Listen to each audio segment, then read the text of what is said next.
termasuk anak yang lebih sering di masjid duluan. Saya pasti kan ada di saf depan. Saya ingat banget dulu sama almarhum Mr. Bambang.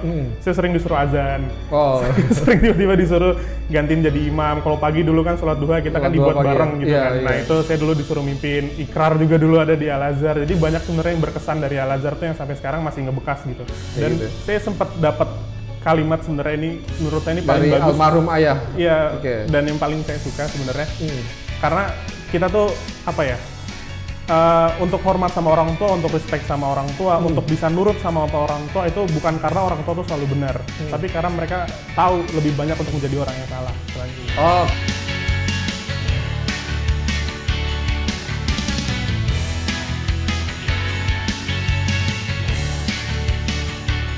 Assalamualaikum warahmatullahi wabarakatuh. Halo sahabat inspiratif Daun Hijau, kembali lagi bertemu dengan saya Ginanjar di podcast inspiratif Daun Hijau.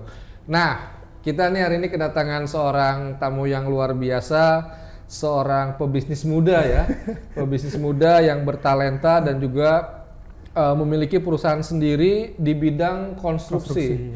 Di bidang konstruksi ya, kita akan bahas banyak hal nih tentang bisnis konstruksi ini bersama bintang tamu kita yang juga salah satu alumni dari Sekolah Al-Azhar Shifau di Cibubur, Kak Archi Sultan Eka Buana, betul ya? Iya bener, halo semua. Oke, Kak Archi boleh kenalan dulu dong ke teman-teman sahabat inspiratif Daun Hijau sekalian. Silakan Kak Archi, kenalan dulu ke teman-teman sekalian. Iya, makasih Pak Ginanjar. Nih Pak Ginanjar dulu guru saya termasuk wali kelas ADC dulu. Kita sama-sama alumni di Al-Azhar Shifau di Cibubur ya. Terima kasih, terima kasih banget udah diundang di Daun Hijau untuk bisa hadir di podcast hari ini. Nama saya Archi Sultan Eka Buana. Saya dulu alumni angkatan ketiga. Angkatan ketiga. Saya sebenarnya di Al-Azhar tuh 11 tahun, Pak. 11 tahun? Dari TK sampai SMP. 11 tahun saya di Al-Azhar, dari TK, SD, SMP.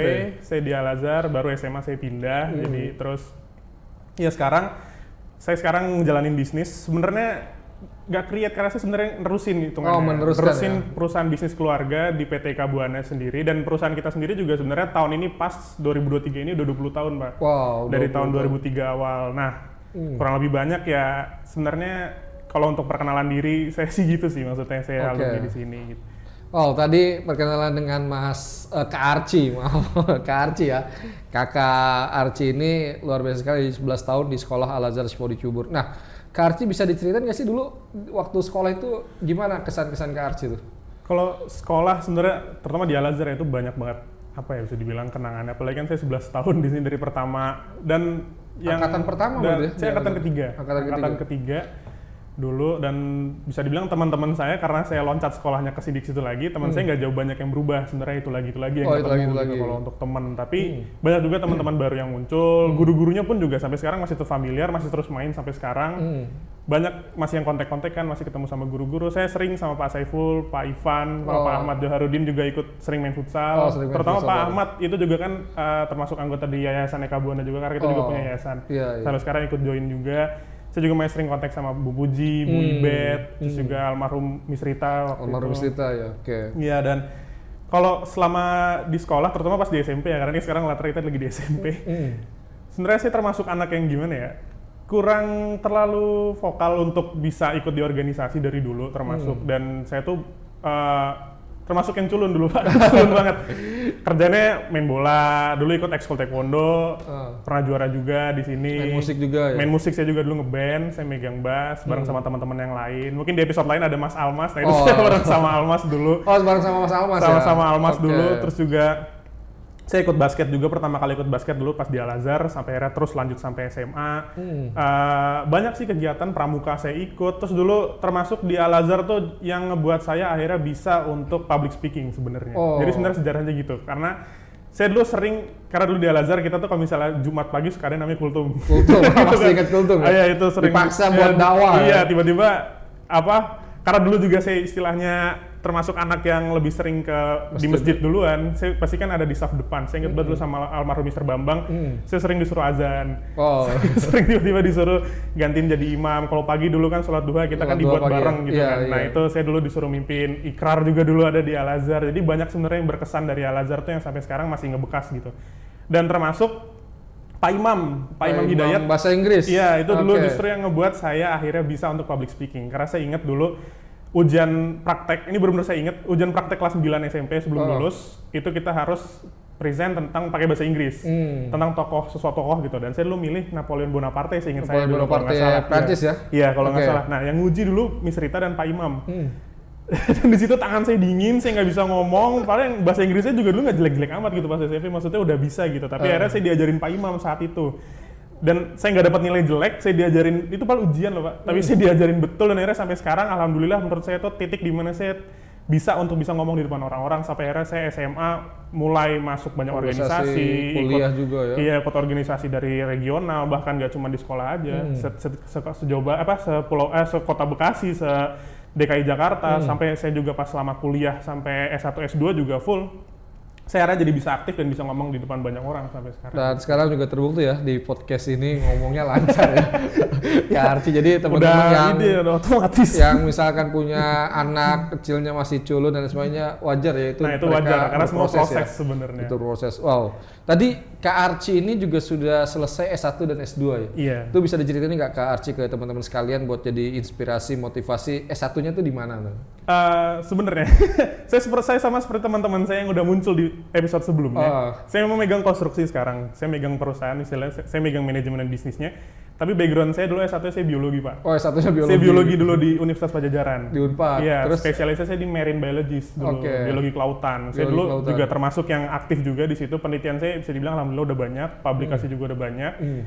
Dulu jurnal juga berarti ya? Jurnal udah terbit banyak, Scopus juga keluar, alhamdulillah. Oh di Scopus juga udah terbit juga? Iya udah terbit juga, terus dulu sempat exchange ke Jepang, dan juga sebenarnya saya juga termasuk scuba diver juga dulu karena saya kan scuba diver, ya. Karena tadi ya berkaitan dengan kuliah dan biologi kelautan. Biologi kelautan dan juga saya juga termasuk dulu yang udah sering banyak ikut project di mana-mana. Saya pernah ngerjain PLN di Suralaya, di Cilegon, terus Pertamina di Karangsong, Indramayu, dan juga saya juga sebenarnya udah banyak kegiatan juga. Saya dulu juga termasuk di komunitas diving juga di Unpad. Saya juga jadi leadernya dulu, ikut banyak ekspedisi dan lain-lain. Jadi sebenarnya saya dulu backgroundnya lebih ke sana gitu, lebih ke arah lingkungan, dan udah banyak hal yang saya lakuin di situ. Terus juga S2 saya itu saya lanjut S2. Nah itu mungkin kronologis dulu ya Pak. Iya silakan. S2-nya di mana nih? Nah jadi mungkin sebelum lanjut ke S2 tuh saya, dengan semua yang udah saya lakuin di kuliah itu, dengan banyak ini, saya kan mikir,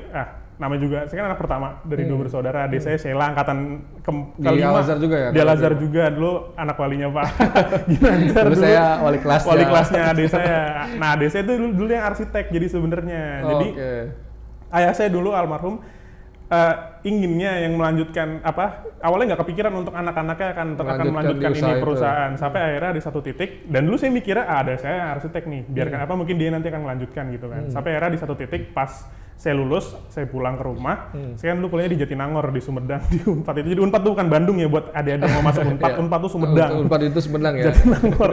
Saya pulang ke rumah dan ayah saya bilang, "Kak, kayaknya papa lebih percaya kamu untuk terusin." Nah, di situ saya yang namanya anak pertama, laki-laki kan pasti kan punya idealisme kayak, udah pengen kemana-mana nih. Karena saya juga dulu sebenarnya udah dapat tawaran 2 S2 ke luar negeri Pak. Pertama saya yang di Kwansei Gakuin University yang saya exchange ke sana di Jepang, yang kedua di Bremen University di Jerman. Itu dari dosen pembimbing saya. Udah dapat itu ya, udah dapat rekomendasi ya? Udah, tapi ayah saya nggak ngizinin di kedua itu. Dan awalnya saya, ya namanya anak udah ada ambisi kan pasti kan kesel. Cuman pada akhirnya saya mengerti kalau sebenarnya gimana pun jalan yang saya harusnya kan dulu orang tua dulu yang pertama. Akhirnya ya udah saya nurutin apa kata ayah saya, ya udah saya ikut. Dengan awal bekerja sih juga yang di konstruksi kayak sebenarnya saya juga nggak nol banget karena dari saya kecil ayah saya terus ajak ngelihatnya proyek, ngeliatin semua dari bangun rumah, bangun kolam renang. Terutama kan Eka Buana kan kita kan spesial di kolam renang. Ini perusahaannya namanya PT Eka Buana ya, spesialisasinya di kolam renang. Swimming pool, tapi kita juga general kontraktor. General kontraktor ya. Iya. Dan itu sebenarnya saya juga dulu kayak saya juga nggak nol banget gitu, maksudnya kayak masih banyak yang bisa dibilang sedikit-sedikit saya tahu karena dulu sering ikut sama ayah saya, butuh ngeliat, sering diajak keluar kota dan segala macem. Akhirnya saya coba lah belajar lagi dari awal, tapi selama berdua itu saya masih kayak berat hati kayak sebenarnya masih pengen lanjut gitu. Ngejalaninnya ya masih setengah hati ya. Sampai akhirnya saya tetap sambil diem-diem saya apply ke tempat lain. Sebenarnya saya dapat beberapa panggilan, tapi pada akhirnya di hati saya tuh pas udah masuk ke saat interview, gak enak di hati, maksudnya kayak entah kenapa dalam hati saya kalau misalnya ini saya nggak belajar dari sekarang, entah kenapa perusahaan ini takutnya kenapa-napa ke depan. Saya mikir gitu.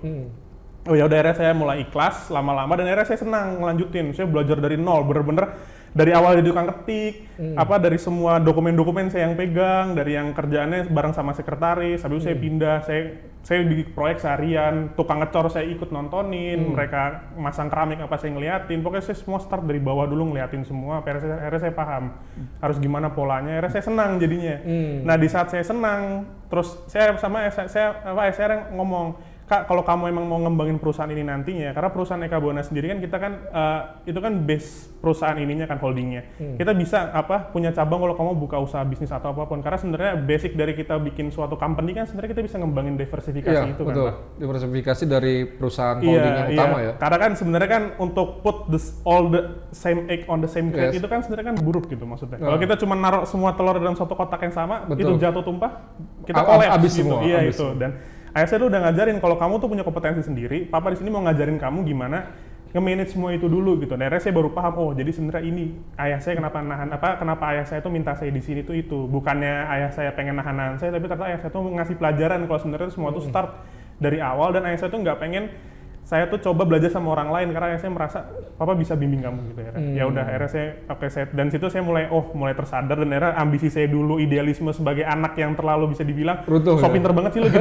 Akhirnya kayak saya baru ngerti sekarang gimana gitu. Akhirnya saya punya ambisi kalau nanti suatu saat mungkin saya bisa buka divisi dengan background yang saya punya gitu. Nah di saat hati saya sudah senang, ayah saya nggak ada. Oh, Masya Allah. Ayah saya almarhum pas tahun 2021 kemarin kena COVID yang pas Delta lagi tinggi-tingginya, dan itu memang di situ saya mulai sadar, jadi ternyata ini loh, ternyata maksudnya kenapa saya ada di sini, mungkin ini sama Allah jalannya gitu. Agak merinding ya. Tapi memang ceritanya bener-bener real ya. Iya, tapi itu memang begitu gitu, maksudnya jalannya memang sudah disiapkan seperti itu. Saya juga awalnya kayak saya nggak mikir mungkin kebetulan atau gimana, atau mungkin jalannya dari Allah udah gimana, tapi ya memang jalan harus dijalani, dan saya bersyukur, maksudnya setelah 2 tahun saya kemarin ada di sini, nggak coba lari keluar, ternyata ada maksudnya, sampai akhirnya perusahaan itu tetap harus jalan gitu, dan permintaan ayah saya dulu itu ternyata ada maksudnya untuk saya tetap ada di sini gitu, dan itu yang ngebuat saya akhirnya mulai ikhlas, dan akhirnya mulai terus belajar, walaupun sekarang lebih berat dibanding sebelumnya karena saya nggak punya mentor gitu, dan saya harus dengan orang-orang lain yang lebih tua, yang lebih bisa dibilang lebih pengalaman, lebih berpengalaman lebih banyak dari saya. Tapi alhamdulillahnya semua orang yang dulu bareng sama saya sampai sekarang semua masih loyal, masih mau nemenin saya, karena dulu pun juga saya sering ikut sama beliau ini, dan bapak-bapak ini tuh juga ngebantu saya, ibu-ibu semuanya, dan partner-partnernya itu juga kenal saya. Dari yang mereka dulu, Arsi dulu kan kamu masih kecil, sekarang kamu udah yang ini. Jadi kayak siklusnya era berputar gitu loh Pak. Gitu. Dan berputar yang sangat cepat sekali ya. Dan itu juga, dan ayah saya juga pas nggak ngizinin saya kuliah di luar itu, mintanya kamu kuliah aja di Jakarta Kak, gitu, ngambil manajemen, biar kamu lebih paham bisnis. Akhirnya saya dulu daftar 2. Saya daftar di MMUI, saya daftar lagi di SBM ITB, dan saya keterima dua-duanya. Keterima dua-duanya. Yang diambil di SBM ITB, ngambil MBA, dan sekarang alhamdulillah udah lulus kemarin 13 Januari kemarin saya baru sidang dan lulus. Baru lulus MBA-nya ya? Master of Business Administration. Master Business Administration ya. Di SBM itu berarti Sekolah Bisnis Manajemen ITB ya? ITB. Luar biasa sekali ya teman-teman sekalian, ceritanya panjang banget. Jadi ternyata kadang-kala kita sebagai anak pengen gitu kan, ini kayaknya jalan yang harus kita tempuh nih, tapi ternyata orang tua kita bisa ngelihat jauh lebih luas, jauh lebih ke depan gitu ya, bahwa kayaknya kamu ini memang cocoknya di sini gitu ya. Dan gitu. Saya sempat dapat kalimat sebenarnya ini, menurut saya ini paling dari bagus. Dari almarhum ayah. Iya. Dan yang paling saya suka sebenarnya, karena kita tuh untuk hormat sama orang tua, untuk respect sama orang tua, untuk bisa nurut sama orang tua itu bukan karena orang tua itu selalu benar, tapi karena mereka tahu lebih banyak untuk menjadi orang yang salah, istilahnya gitu. Jadi ngasih tahu itu bukan karena orang tua kita paling benar, tapi karena mereka tahu bahwa ini salahnya ini gitu. Karena bukan kita, orang tua tuh bukan berarti selalu benar, tapi mereka lebih banyak tahu rasanya menjadi orang yang salah gitu. Nah gitulah itu yang buat kita akhirnya bisa mendengarkan orang tua. Biar kamu tidak melakukan kesalahan yang sama yang dilakukan oleh kita. Karena kita sebagai anak kan mikir kayak apa sih, so tau banget kadang kayak mama dulu kan nggak sekolah sampai kayak gini, masa mama ngajarin aku kayak gitu. Tapi kan orang tua kita kan tahu lebih banyak hidupnya, pengalamannya sudah lebih banyak gitu. Yes, betul sekali. Berarti berbakti kepada orang tua itu nomor 1 ya, Kak Arci ya. Oke, saat ini kan Kak Arci meneruskan perusahaan keluarga ya, ayah, di PT Eka Buana. Nah, di PT Eka Buana itu Kak Arci saat ini sebagai apa nih?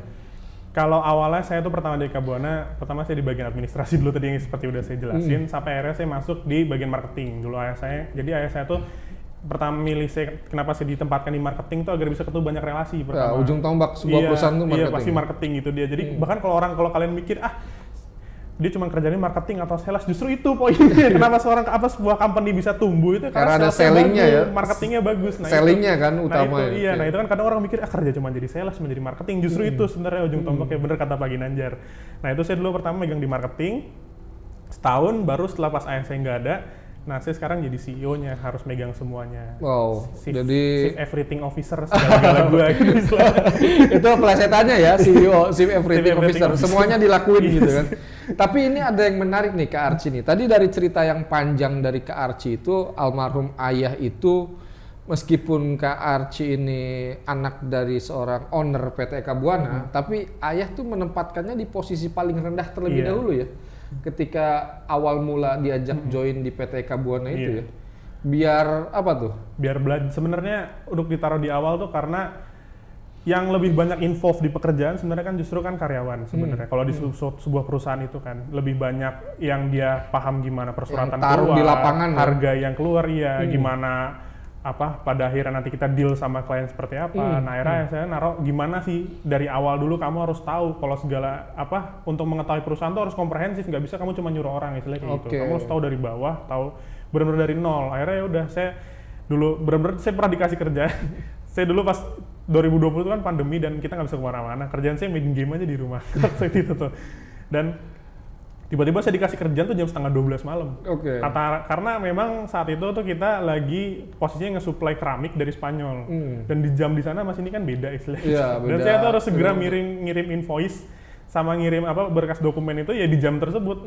Saya masa jam segini udah kerjain, Bapak nggak mau 2 jam lagi udah harus beres. Jadi saya kerjain cepet dan akhirnya ya gitu. Akhirnya saya start semua dari nol. Akhirnya saya ketemu saya setiap ke kantor tuh sama sekretaris. Jadi saya nggak di ruang direksi, saya sama sekretaris, sama saya manggilnya sekretaris saya Tante Vera. Ini gimana berkas dokumennya? Saya nanya, ini Archie. Oh iya, saya kumpulin satu folder, saya beli hard disk, saya kumpulin semua. Jadi saya drafting dan ini sebenarnya ada hikmahnya juga Pak. Jadi dengan saya ngumpulin itu semua dokumentasi dengan semua arsip itu, jadi pas ayah saya nggak ada, saya tuh nggak nol dari masalah missing link dari hal yang saya nggak tahu. Jadi semua tuh udah terarsip dan entah kenapa tuh emang udah jalurnya gitu. Jadi semua tuh udah ada di laptop. Jadi saya nggak udah kayak harus gimana gitu, nggak hilang. Secara tidak langsung ayah kamu sudah membuatkan track ya. Kamu diajarkan untuk membuat track di perusahaan tersebut. Jadi kayak nggak hilang harus gimana. Gitu. Kemudian kita ke PT Eka Buananya nih Mas. Eka Buananya ini kan bergerak di banyak usaha ya. Kalau saya lihat di profil komoditi profilnya ada di bidang interior desain kantor, bangun baru, electrical, renovasi, interior desain rumah, maintain dan lain sebagainya. Nah itu bisa diceritain nggak Mas? Ini Eka Buana kayaknya sudah 20 tahun ya. Apa saja yang sudah dikerjakan dengan berbagai macam proyeknya itu gitu? Kalau Eka Buana sendiri di awal baru didirikan ya sebenarnya itu kita tuh fokusnya semua di spesialisnya di kolam renang. Dan itu awalnya ya? Awal banget tuh di kolam renang, dan itu juga proyeknya di awal pertama pendirian itu awalnya cuma masih di sekitaran DKI Jakarta, masuk sekitar Jabodetabek gitu. Sampai akhirnya karena relasi juga dulu ayah saya dan tim itu pernah ngerjain di Newmont dulu di Sumbawa. Nah kita kenal sama klien juga, dia orang Prancis, dan akhirnya kita dapat proyek di Bali. Museum Pasifika Nusa Dua yang Pasifika di Bali itu yang bangun kita. Terus Resort Natura yang di Ubud itu juga kita dari PT Eka Buana. Terus juga dari fasad depannya Balai Samudra itu juga kita yang buat Balai Samudra di Kelapa Gading. Makanya kemarin pas saya nikah saya di Balai Samudra. Buatan sendiri ya? Ya saya dulu yang milih di situ, dan akhirnya berkembang dari awalnya kolam renang, akhirnya kita bangun rumah juga dari bangun design and build, kita juga arsitek kita juga ada, sampai akhirnya gedung-gedung kantor pabrik juga ngerjain. Kita di Batam, kita juga ada kantor cabang di Batam itu kemarin kantor Medco kita juga bangun di sana di Batam. Jadi dari yang awalnya start kita masih di kolam renang, terus abis itu kita bangun rumah, sampai akhirnya kita mulai merambah dikit-dikit. Ya karena sebenarnya di konstruksi sendiri itu kalau kita mikir bisa bangun semuanya, kayak itu mah cuma satu bidang. Justru di konstruksi itu dengan kita bisa ngebangun bentuk bangunan yang lain itu udah termasuk diversifikasi karena izinnya itu beda satu-satu. Kayak misalnya bikin rumah itu izinnya beda. Terus perizinannya itu beda, bikin gedung, bikin jembatan, bikin trotoar, nah gitu. Nah cuman kita kan di M1 di menengah pertama kita klasifikasinya nggak bisa bangun infrastruktur. Jadi kita semua di residensial, di yang kalaupun komersial juga yang milik pribadi yang bentuknya swasta ya? Iya, hospitality gitu. Jadi lebih kayak bukan infrastruktur kayak pemerintah. Bukan kita nggak ngerjain jembatan, jalan raya gitu enggak. Nah itu kita jadi fokusnya lebih ke sana dan sekarang maintenance semua kita juga ngerjain di kolam renang, di maintenance bangunan, konsultan pun juga ada. Gitu. Kemarin juga baru selesai kita ngedesain pabrik di Gunung Putri. Di Gunung Putri sini ya? Iya, gitu kita bagian yang ngedesain dan jadi konsultannya juga. Wow, tadi juga teman-teman sekalian ini kan Kak Archie ini punya adik ya, Kak Sheila ya, dia juga alumni Al-Azhar Cibubur. Dan tadi saat ngobrol sebelum tag syuting ini, saya ngobrol dengan Kak Archie, ternyata Sheila itu yang ngedesain Fins Club Bali ya? Iya, jadi bisa diceritain nggak tuh? Nah, adik saya justru yang arsitek yang tadi saya udah ceritain, makanya kenapa saya bisa tenang untuk milih jalan saya sendiri lah istilahnya gitu. Nah, adik saya itu arsitek, dia lulusan UI, kemarin juga sempat exchange juga ke Korea, dia di Yonsei University 6 bulan. Nah, dia sekarang jadi arsitek di Fins Beach Club Bali. Jadi buat yang sering yang tahu beach club di Bali itu yang suka Hotman Paris gini-gini tuh yang di Instagramnya yang lagi viral ya. Ya, sebelahnya Atlas. Nah, itu Sheila, dia ikut sama tim yang punya Fins itu Bapak Tony Smith itu. Nah, ini adiknya Miss Ross. Nah, ini dia yang megang firmanya untuk ngedevelop Fins di banyak tempat di Bali. Nah, adik saya itu masuk timnya di situ untuk ngembangin, termasuk di restoran yang di dalam Fins-nya juga sendiri.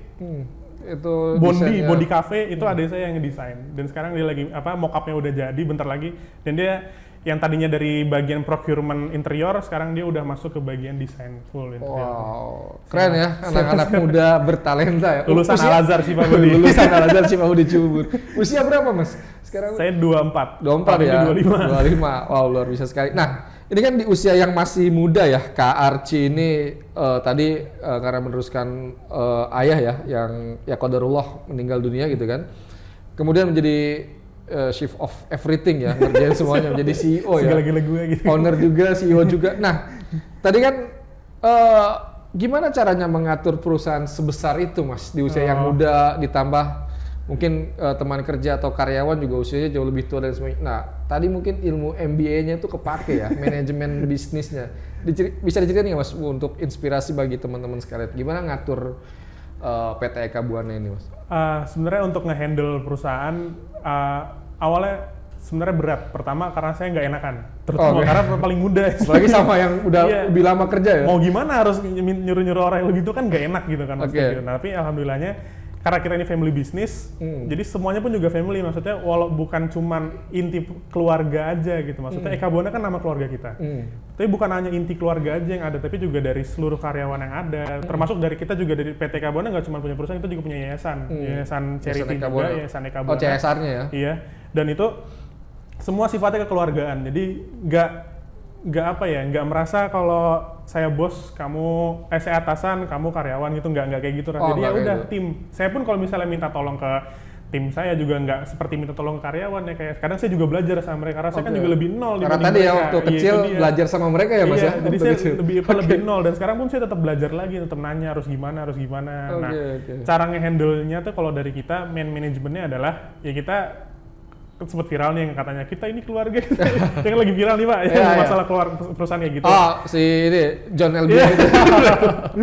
Nah, tapi saya nggak yang segitunya banget untuk nyebut keluarga, tapi maksudnya adalah kekeluargaan tuh bukan manajemen ya, rasanya. Iya, keluargaan tuh bukan suatu titel, bukan statement, tapi feelingnya. Jadi gimana kita akhirnya ngerasa satu sama lain tuh saling butuh gitu. Nah, akhirnya pertama jangan tinggiin ego lah istilahnya. Kita pertama kalau yang saya pikirkan adalah apapun posisi kamu, kalau emang kamu kompetensinya nggak segitu, itu bukan kamu, ngerti? Ya mungkin kamu bisa di posisi paling tinggi, cuman kalau kompetensi kamu nggak sanggup, ya kamu kan harus tetap butuh orang lain. Jadi saya butuh mereka butuh kita, istilahnya kayak gitu. Jadi pertama saling membutuhkan, saling ada respect, saling terima kasih, dan cara handle-nya juga dengan proyek yang banyak dan itu harus diatur juga dengan pengelolaan timnya. Di setiap proyek yang ada itu ada leadernya yang megang, mandornya siapa yang akhirnya nge-handle di sana. masalah keuangan semua satu pintu, karena problem yang ada di konstruksi itu kalau misalnya kita terlalu melepaskan uang ke titipkan istilahnya ke tukang, bukan berarti kita nggak percaya, tapi kadang entah itu mungkin bocor uangnya bocor atau gimana, atau mungkin pendataannya nggak jelas, jadi akhirnya itu sempat bermasalah beberapa kali juga masalah kayak gitu. Dan juga pengembangan kedepannya juga kita dengan ilmu yang akhirnya udah didapetin dengan banyak pengembangan, dengan banyak ngobrol sama orang, cari banyak relasi, cari banyak partner. Nah akhirnya kita step by step start dari yang kecil dulu. Kita mungkin kekuatan kita mungkin nggak sekuat pas ayah saya masih ada istilahnya kayak gitu. Karena sekarang ya untuk bisa berani ngambil proyek yang besar itu nggak semudah itu. Jadi harus sabar, harus bisa dibilang perlahan-lahan langkah-langkahnya. Dan akhirnya ya kita ngambil dari yang kecil dulu. Kita cari klien yang lebih kekeluargaan pendekatannya. Jadi saya pun juga belajar dari klien saya, dari gimana mereka ngekritik, dari mereka gimana komplain. Dan akhirnya kalaupun nerima kritik dan komplain pun nggak seperti yang kayak nggak kayak customer service gitu, tapi kita kayak oh iya siap Pak, jadi kayak ngobrol, saya datang ke rumah deh besok, ngobrol, kita ngopi, gimana sih Mas ini kok nggak jadi ini, oh siap terus saya beresin gitu, terus saya ngobrol, besoknya saya liatin, ternyata terus ownernya ngomong lagi, maaf Mas kemarin marah-marah, nggak apa-apa, ternyata jadi kayak jadi, dan akhirnya pun saya jadi teman dekat, dan akhirnya dan itu sih yang itu sebenarnya cara yang saya lihat gimana ayah saya itu ngembangin perusahaan, jadi memuaskan konsumen. Dia dengan klien itu tidak seperti klien dan vendor. Iya vendor, tapi seperti teman, selalu seperti itu. Makanya seperti dengan ayah saya juga dekat dengan banyak klien-klien besar, contohnya dengan termasuk Pak Ricardo Gilael, itu salah satu klien kita juga, ayahnya Sean Gilael yang pembalap, yang punya KFC. Iya, dan itu beliau, saya juga sangat respect dengan Pak Ricardo. Pas ayah saya meninggal, beliau yang biasanya sangat sibuk, dia nelpon ibu saya langsung untuk ngucapin, dan itu maksudnya pendekatan yang saya lihat kalau ayah saya itu untuk dekat dengan semua kliennya itu akhirnya dengan bentuk yang lebih kekeluargaan, dan itu akhirnya yang ngebuat saya tuh untuk bisa nerusin lah perusahaan ini gimana akhirnya bisa ngehandle walaupun saya nol tapi saya nggak sendirian istilahnya kayak gitu. Oke, jadi tadi ya teman-teman, ternyata dari penjelasan panjang lebar Kak Archie ini bahwa memanage sebuah perusahaan itu tidak mudah ya, tapi juga bisa dilakukan ya, meskipun tidak mudah dilakukan, asalkan tahu trik-trik dan tipsnya gitu kan. Tadi sudah dijelaskan panjang lebar oleh Kak Archie. Nah, sekarang nih Kak Archie, target ke depan di PT Eka Buana apa nih? Dengan visionernya Kak Archie, kan punya visi misi pribadi dong, pengen ngembangin perusahaan ini jauh lebih besar lagi, jauh lebih maju lagi.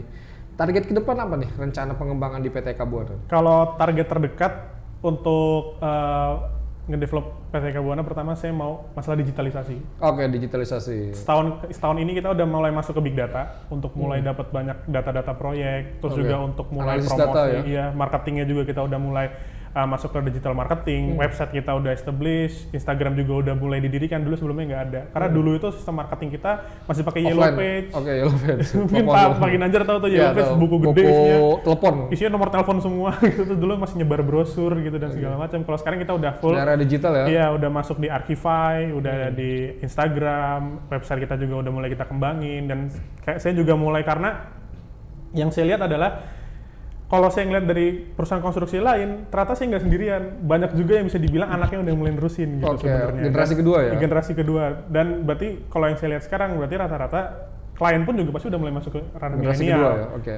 Udah nggak bisa kita dengan desain yang masih desain kuno, dengan patokan harga yang yang bisa dibilang, mungkin kalau misalnya dulu klien-klien kita tuh kita kasih harga tinggi, harga yang memang harusnya segitu, mereka masih oke. Kalau sekarang tuh banyak yang ngirit deh gini, karena kan mulai banyak harga tanah naik dan segala macam. Akhirnya kita harus mulai putar otak gimana bisa nyesuaiin sama itu, dan akhirnya itu yang kita targetin pertama, gimana kita ngebuat brand image Eka Buana ini yang tetap eksklusif tapi bisa lebih milenial istilahnya. Oke, berarti kuncinya adalah adaptasi ya. Iya, itu dia. Adaptasi terhadap disrupsi teknologi tadi. Oh, keren sekali ya teman-teman obrolan hari ini dengan Kak Archie.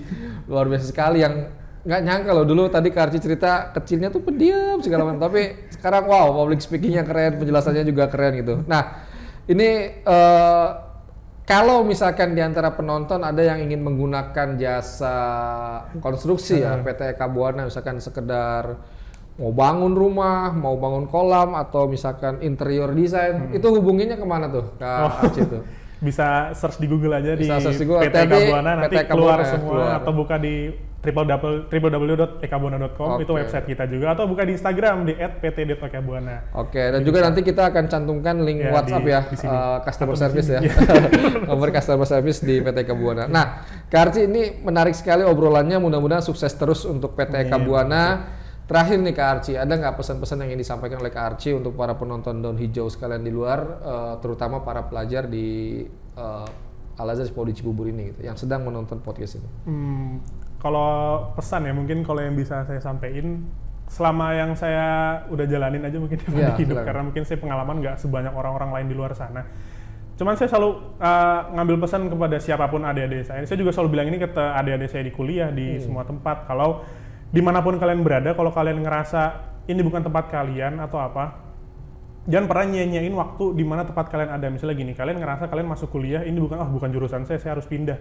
Tapi bukan berarti 1 tahun kalian di sana, kalian tuh bukan berarti kalian nggak akan dapat apa-apa. Kalian pasti juga dapat keluarga, kalian pasti dapat ilmu yang ada, kalian tuh pasti punya dapat pengalaman yang kalian punya, sampai akhirnya kalian akan belajar. Karena apapun yang kalian dapetin nanti, pas nanti kalian udah masuk ke dunia kuliah, jujur aja nih, dengan sistem pendidikan yang ada sekarang, mungkin ya, kalau kalian ngerasa kalian berpatok sama pada lulusan jurusan kalian doang, relevansi kalian kuliah sama kalian nanti kerja itu nggak akan selalu sinkron. Jujur aja, ini dengan kondisi pendidikan yang sekarang ya, mungkin kalian kok pernah denger podcastnya juga dari Pak Nadiem Makarim bareng sama Pak Gita Wirjawan di Endgame, itu juga hal ini kan sempat dibahas dengan Mas Agi, dan ini sebenarnya terjadi. Dengan yang kita ngerasa kalau sebenarnya kuliah itu udah gak relevan sama dunia kerja. Tapi ini justru ini sebagai poin yang harusnya kalian ngerasa kalau saya berarti belajar nggak cuma dari sekolah, saya belajar nggak cuma dari kuliah. Belajar itu bisa dari mana aja, kita bisa belajar dari siapapun, kita belajar dari apapun, belajar dari ngambil hikmah dari manapun. Dan itu sebenarnya harus poinnya harus kita pikirkan sekarang adalah gimana pun kalian nantinya ke depan, kita tuh nggak cuma berpatokan sama ilmu formal istilahnya kayak gitu. Kita masih bisa mengembangin diri kita, dan sampai kapanpun itu tetap ancora imparo, I'm still learning. Sampai kapanpun long life learning ya. Nah itu dia, dan paling penting harus rendah hati lah bisa dibilang. Terima dari manapun, dengarkan semua orang, apapun orang lain yang sampaikan ke kalian, dan jangan minder kalau kalian sekalian belum punya apa-apa. Jangan minder kalau kalian belum mencapai apapun, karena finishnya orang, startnya orang beda-beda, dan bukan berarti kalau kalian start belakangan nggak bisa finish duluan, istilahnya kayak gitu. Luar biasa sekali ya teman-teman sekalian, penjelasan dari Kak Arci bahwa jangan sia-siakan tempat di mana kalian saat ini berdiri, saat ini kalian berpijak. Lakukan yang terbaik meskipun menurut kalian itu bukan tempat kalian ya. Kak Arci, terima kasih banyak sudah hadir di podcast inspiratif Daun Hijau Al-Azhar Sekolah di Cibubur. Insya Allah menginspirasi banyak orang. Sukses terus untuk PT Eka Buana, mendapatkan klien-klien besar. Dan yang tadi ya teman-teman, PT Eka Buana ini juga nilai religiusitasnya sangat tinggi sekali ya, dengan mendirikan Yayasan Eka Buana sebagai CSR perusahaannya. Sekali lagi terima kasih banyak Kak Arci telah mampir di podcast Inspiratif Daun Hijau. Kita akan kembali lagi dengan podcast-podcast menarik dan inspirasi lainnya di podcast Inspiratif Daun Hijau bersama saya Ginanjar. Sampai ketemu lagi. Wassalamualaikum warahmatullahi wabarakatuh. Dah.